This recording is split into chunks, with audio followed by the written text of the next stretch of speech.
Good afternoon, everybody. My name is Donna Fiesel, and I'm your host of Donna's Edge Talk Show, where truth matters. And we got a guy here who speaks the truth about sports all the time. Everybody loves him. He's everybody's favorite sports talk show host, and that's AP Steadham. Hey, AP, how are you doing today? Hey, good, Donna. Thank you so much for having me on the show. Oh, always. I always look forward to having the recordings with you because when I want to know the latest in sports, I always come to you about that. You know that, even off air. If I have a question about anything, I always send you a text to find out what's going on. So Alabama didn't play this weekend, and they will be playing next weekend. But let's talk about Auburn. Yes, Hey, big win for Auburn. They hosted Mississippi State. They needed to. They needed that victory. They're trying to get bowl eligible. The 6 victories. I think they can make that number. I think they can. This is one of the games they needed at home. So Mississippi State came in. Auburn beat them 27-13. Peyton Thorne, the quarterback for Auburn, probably had his best day. It looked like an SEC type quarterback. 230 yards throwing the ball for the offense. 186 yards on the ground. Jarquez Hunter, Mississippi native, it means a lot to him to play against Mississippi State. 144 yards on running the ball on only 17 carries. Big average there. I didn't do the math, but it's a lot of yards per carry. So that was a great win for them. They took command and they were out in front and they held the lead and ended up with the victory. So onwards and upwards and good for Auburn. They have another victory and they're getting closer to being bowl eligible in Coach Hugh Freeze's first year at Auburn. But see, the style changed a little bit. It's the quarterback. They played one quarterback for the most part instead of like divvying it out to. Do you think that may have been the answer? Well, he was hot that day, and keep him in there. To the coach's credit, to the staff's credit, he was hot against Mississippi State. They have trouble scoring points, moving the football, especially through the air. Keep them in the ball game. That was smart. Mm-hmm. Well, the texts I'm getting this morning are from people who say, please keep that one quarterback in. He was excellent on Saturday. Sure. That was a good move by the coaching staff and Peyton. He seemed comfortable and they scored 27 points. That's a big number for them in an SEC game. So what do you think the failure may have been from the opponent? What should they have done differently? Well, the opponent, they had their second string quarterback, Mike Wright. He's a transfer from Vanderbilt. He's from Atlanta, Georgia. They don't throw the ball very well. And they're defensively down. They've been giving up a lot of points all season. I mean, I'm just looking at their totals for the season. They give up 37 to South Carolina and 41 to LSU and 40 to Alabama. And they played great defense against Arkansas last week and the prior weekend because they're having trouble with their offense. They only give up 3 points. But they went back to giving up points, and in this era of football, Donna, 13 is not enough usually to win a game. It was the prior week scoring only 7 points to win the game for them. But usually you have to score minimum in the 20s, I would say, to have a chance. So offensively, they just struggle, and then defensively, they're giving up a lot of points. I mean, you're going to play teams, Donna. They have receivers that can catch the ball. Even Auburn, the quality of receiver at Auburn right now is not SEC standard. It's not SEC. They need players. We established that before the season. Auburn, they're going to try to get through this year to be bowl eligible with 6 victories, and that will be a success for them. But they need to improve the talent level everywhere, especially at wide receiver, offensive line, quarterback as well. Yes. Mm-hmm, absolutely. And some of the texts I'm getting this morning, of course, relate to Tennessee. Yes. And so let's talk about what happened with them. Yeah, Tennessee, Donna, they had a great victory at border rivalry versus Kentucky. That was in Lexington, and they put 33 points on the board. The offense got back on track. And, Donna, a lot of times it's just a matchup. I mean, you say, why is the offense better? Well, you played a team that maybe you couldn't cover your receivers as well, or they couldn't stop you with the run. Tennessee this week, balanced offense. They had, Donna, I'm just getting the numbers here. Tennessee this week, I'm trying to find a page here, right page. Here it is, right here. 253 yards rushing, 228 yards passing for 481 total. Almost 500 yards of offense, 30 plus points. That was a big victory for them because they were teetering on having a horrible season, Donna, because they didn't beat Florida, a rival that was in Gainesville. Didn't beat Alabama. That was in Tuscaloosa. Kentucky, another rival, border rival. They beat them in Lexington, so that's good for them. Now they're 6-2. Their next game is against Connecticut in Knoxville. They should win that game, and then it's on to playing Missouri and Columbia. That's going to be a tough ball game. But Tennessee, they're two running backs, Wright and Sampson. Wright had 120 yards, 11 carries, and that's a big average. That's over 10 yards, right? And then Sampson, 17 for 75. They both scored a touchdown. Tennessee won the game despite having 9 penalties, Donna. Wow. You got to cut the penalties down. Got to cut the penalties down, but they won. They overcame those penalties and won, put 33 on the board, and they shut down Kentucky's running game. Kentucky threw for 372 yards on it. That has to be, I think, the best this year for Kentucky. So they gave up a lot of yards through the air, but stopped Davis on the ground. I think he had about maybe 40, 50 yards. So that was exceptional run defense for Tennessee in this game. So it's a big victory for them, because that would have been their 3rd loss. And I know the Tennessee people are not happy right now because they lost to Alabama and Florida. And you have Georgia coming up. And like I say, their remaining schedule is not easy. They have Missouri and Georgia left. Missouri on the road. Georgia comes to Knoxville here November 18th. But those are some tough games. Yeah, and if they lose both of those games, well, I'll put it this way. If they lose to Georgia, okay, I think that's a couple of steps back for Tennessee this year, because you would have lost to rival Florida, rival Alabama, and rival Georgia. 0-3 against those 3 rivals. That's a step. I think that's 2 steps backwards for them, considering that Florida is a team that is still developing, and Tennessee, as we saw last year, came on really strong, had an excellent season, finished up with that victory over Clemson in the Orange Bowl. Yeah, a lot to think about, a lot to mull over. Absolutely.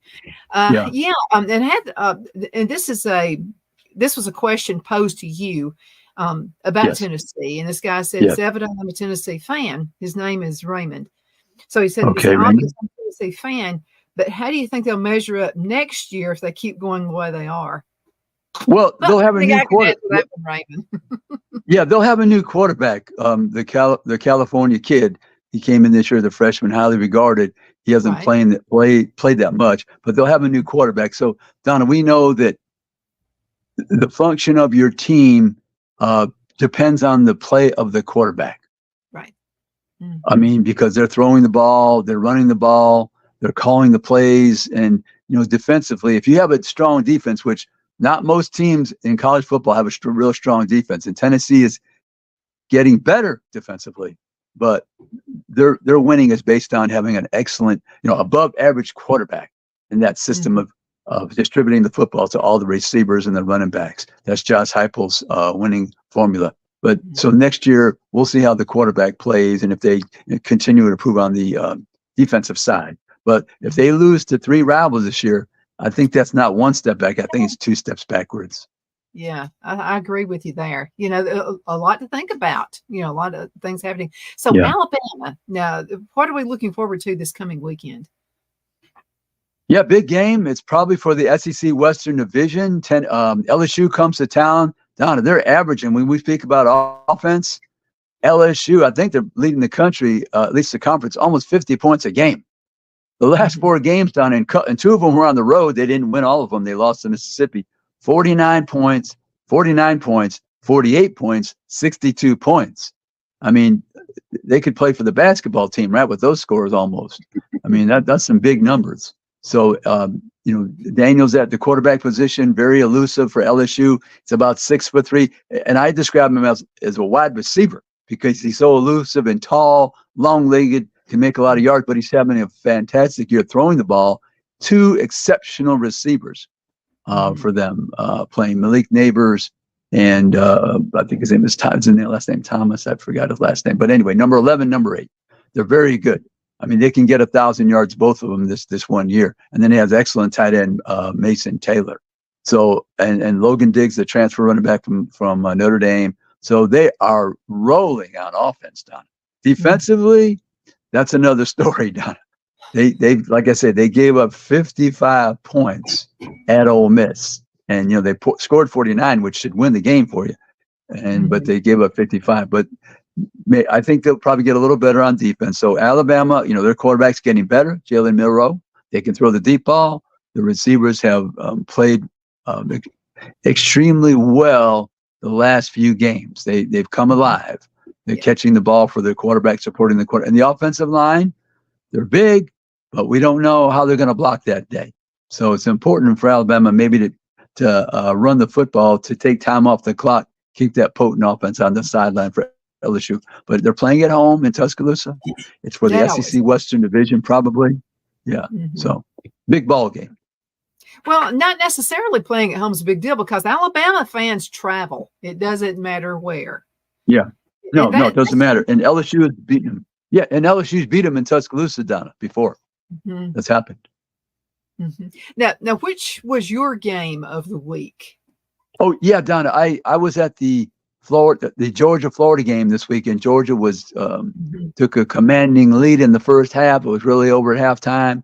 Florida came out hot. They called a number of plays that were spreading the ball around and had Georgia's defense running to the left, to the right, up the middle, went right down the field, scored 7 points.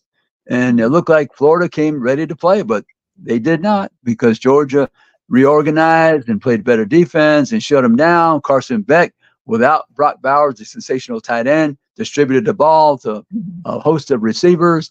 Running backs played well. Defense was swarming the Florida quarterback, Graham Mertz, after a while. And Georgia won the game. That score was 43, down to 43 on the offense, surrendered 20 points. So that was a big victory for Georgia. Another border rivalry, a rivalry within the SEC Eastern Division. Mm-hmm.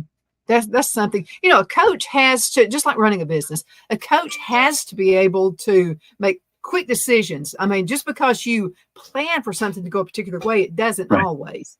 And so they have to really think and be fast on their feet. Of all the coaches out there, I'm talking every division, of all the coaches out there, who is your favorite? In your opinion, which one thinks the fastest on his feet? Yeah. I think there's some good ones. Yeah, Kirby Smart, he's pretty good at making some adjustments at halftime. I know his teams have started out slow this year, Donna, where maybe the other team drives the field and scores. But he said they don't panic. They don't panic, and they regroup, and they're able to shut down the other teams and come back and win in the second quarter, second half. So Kirby Smart, he makes some good adjustments at Georgia. Yeah, he's one of the better coaches, I think. I think so too. Sometimes I think, and I think this is probably how Alabama does it. Do you think during the first half they're just trying to figure out the team, and that's why they come back in? Sometimes that happens. In other words, you're going over every piece of film and footage that you can find on a coach and his offensive and defensive and special teams philosophy. But once in a while, the coach, he brings in a new wrinkle. He might have got it from somewhere else that was on film that he watched. And so you're having to make that type of adjustment. But you must be fluid. You must have that capability to make the adjustments during the game, at halftime, and that'll win and lose your games. Yes. Absolutely. AP, we have to go into a break. We'll be right back in just a few minutes. Man, time flies.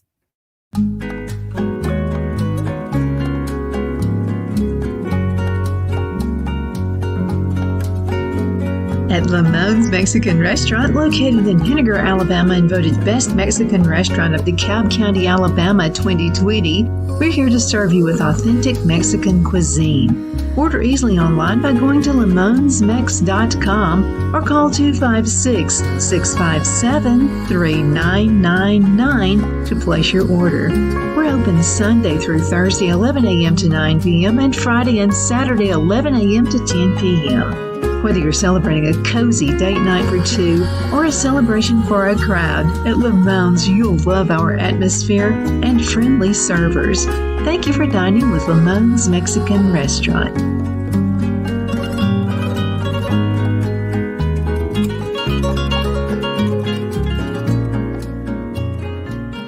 At Liberty Bank, we're all about community. Whether it's to help with a charity fundraiser or help families in need, toys at Christmas, or a local football team, we're here for you. You see, we realize the importance of family. Sometimes it's to build a new home or necessary home repairs. We're here for you.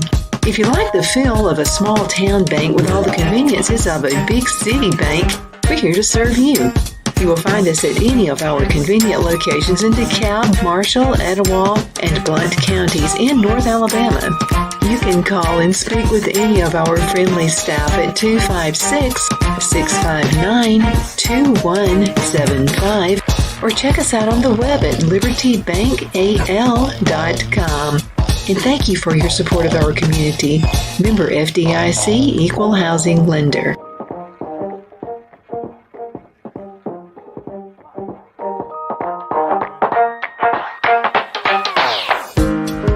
Jeff McCurdy of the McCurdy Law Firm has been a public service of this area for over 10 years. McCurdy, a member of the Henniger City Council, serves as prosecutor for the town of Sylvania and was named public defender for the city of Rainsville. The McCurdy Law Firm is located at 17326 Alabama Highway 75 in Henniger to better represent his Jackson and DeKalb County clients. If you need to be represented by a true public servant with proven success, call Jeff at 256-996-8701 or send a private email to mccurdylawfirm@gmail.com. No representation is made that the legal services performed is greater than the legal services performed by other lawyers.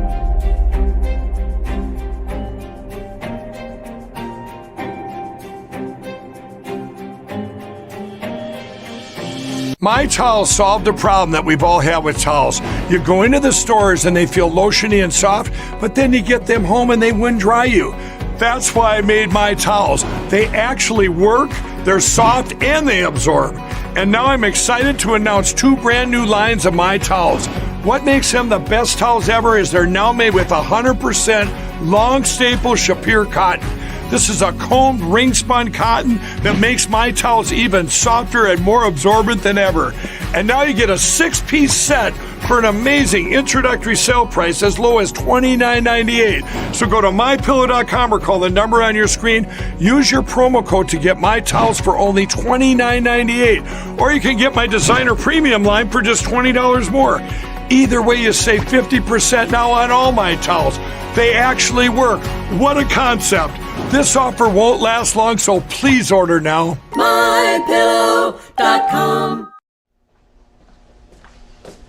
Are you ready? We all wonder what tomorrow will bring, but the future lays itself at the feet of the prepared and surrenders to the will of the persistent.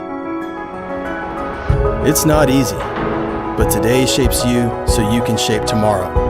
With Northeast Alabama Community College, when the future asks if you're ready, you can answer. Yes. Begin your future at Northeast Alabama Community College. We are back. My name is Donna, and I am your host of Donna's Edge on IC Radio, your source for news and entertainment. You may also find us on television, channel 182 on Charter Communications and Abundance Television, found on Roku, Apple TV, and Amazon Fire. And don't forget the podcast, I always get this wrong, thenewscasters.com. So make sure, now November 1 is when it begins, so we're really excited about that as well. It's where truth matters. Speaking of where truth matters, AP Steadham was with us. He is also, you know, a lot of different things. So you're also a talk show host, you at AP and Kelly, as we see it. What's going on with that show? What happened last week? Yeah, last week we had a guest on to discuss the Florida-Georgia game, Scott Carter. He's with the senior writer for FloridaGators.com, so that was fun. This week, Don, I think we're probably going to get a guest to discuss the LSU versus Alabama or the Missouri versus Georgia. Those are the 2 big games in the SEC on the docket because Missouri's having an exceptional season. 1 loss. They lost to LSU at home, 49-39, but they're in that Eastern Division. They control their own destiny, as does Georgia. Georgia's undefeated. They have no losses in the conference or out of the conference, so they're still number 1. So we'll probably talk about those 2 games, and we love being on IC Radio every Friday, 4 p.m. Central. Every football Friday, 4 p.m. Central. Absolutely. Let's finish up within our conference, and then let's go outside of the conference. Overall, how did things turn out within the SEC?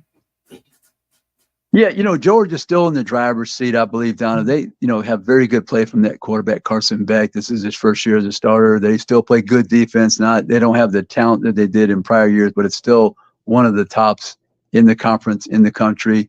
They have the Brock Bowers. If he heals up, the tight end comes back, which I think he will by the end of the season. He's sensational. He's just terrific. It's so difficult to guard that matchup with the tight end. He's too big for the defensive backs, too fast for the linebackers.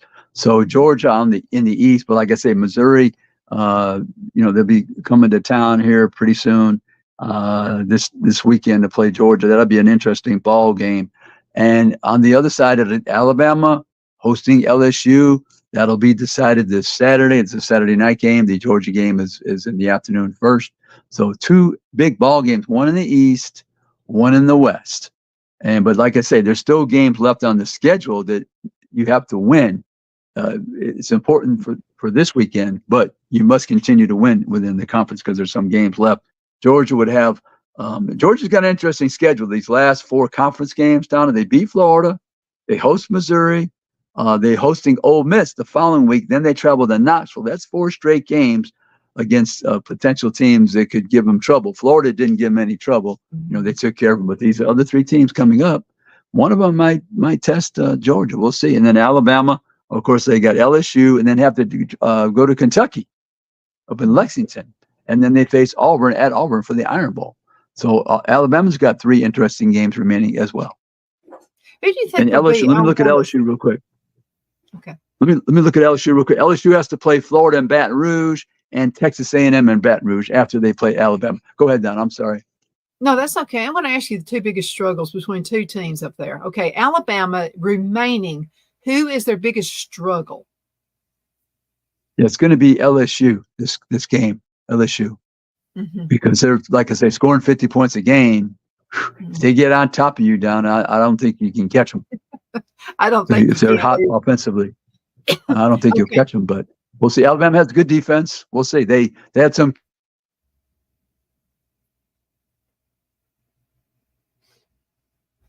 Okay, that's AP Steadham, and he is with us right now. And so some of you guys have had a lot of really good questions. By the way, if you would like to send a question, all you've got to do is send to my email address. That's donna@donnasedge.com, donna@donnasedge.com. You can also use that same email address if you'd like to if you have some suggestions, ideas for shows. I'll be glad to do those. I've been using a lot of them, by the way. So if you would like to do that, just send an email again. That's donna@donnasedge.com. And I'll be glad to get that out there for you as well. By the way, I love research. It's a whole lot of fun. And as far as sports is concerned, all of us looking forward to that big Iron Bowl game that's coming up. You never know. And a lot of times when you think about this, we thought a few years ago, you remember that, got a second? Do you have a second? Remember when that happened? And so, Auburn turned around and they actually won that game. And I remember my entire family, they're all Alabama fans. I am the only Auburn fan. So we're sitting there watching the game. And it was really interesting what happened. And so we were all just kind of giving up. I was sitting over there in the corner by myself, sulking, but I was watching the game. Well, everybody else was already out there, and they were just doing their thing, celebrating because Alabama had they just won it. Then I'm going, wait a minute. And so I watched. And so one of our guys got the ball, and he ran for it. I mean, with all his might, he ran for it. And so we wound up winning. And I just thought that was just really, really awesome. So, you never know. You can never predict a game because so many things can happen. Okay, AP, about 4.5 minutes left in this. Let's talk about your top 5 within the conference and then outside of the conference. Right. Within the conference, you start with Georgia, I believe. Then you're looking at I'd say it's Alabama, LSU, 2 or 3, whichever one you want to put there. I'd say Ole Miss is in there. And for the 5th one, matter of fact, I think I might take Missouri and then Ole Miss. That's what I would say right now. Yeah, those 5. Yeah. And then looking at the top 5, Don, we have all the polls that came out, and these are the top 5 in all 3, the AP, the Coaches Poll, and the Football Writers Association of America. Georgia, number 1. Michigan, number 2, Ohio State, number 3, Florida State number 4, and Washington number 5. And then the other SEC teams, we have Alabama at 8 in all 3 polls. We have Ole Miss at 11, 10, and 11. We have LSU and Missouri and at 13 and 14 in all those 3 polls. And then we have Tennessee at 19 and 16. And they're not in the top 16 for the football writers. The football writers only is to 16. The other 2 polls down are 1 through 25.